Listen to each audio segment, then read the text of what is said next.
Wow! பார்க்கறதுக்கு ரொம்பவே சூப்பரா இருக்கு.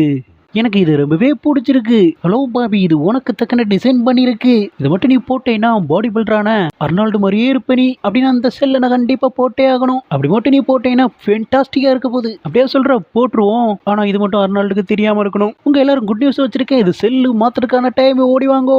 குறிப்பா உன்னோட செல்லு எனக்கு பிடிச்சிருக்கு. நீ என் பக்கத்துல வந்து நில்லு. யாருமே சண்டை போடக்கூடாது. எல்லாரும் லைன்ல நின்னுங்க. ஒவ்வொரு செல்லையும் மாத்தும் போது ஒவ்வொரு அனுபவம் கிடைக்க போகுது. புதுசா ட்ரெஸ் வாங்கி மாட்டிக்கிட்டா எப்படி இருக்கும்? அதே மாதிரி தான் இவங்க செல்ல மாத்துறாங்க. ஏப்பா சீக்கிரம் கொடுப்பா உன்னுடைய செல்லையும். என்னோட பழைய செல் எடு, நான் புது செல்ல மாட்டிக்கிறேன். எனக்கு இப்போதைக்கு கொடுக்கறதுக்கு விருப்பம் இல்ல. நீ வேற யார்ட்டையாவது கேளு. என்ன இவன் எப்படி இருக்கான்? எல்லாரும் புதுசா போடதானே ஆசைப்படுவாங்க. இப்படி எல்லாரும் செல்ல மாத்தினதுல ரொம்பவே சந்தோஷம்.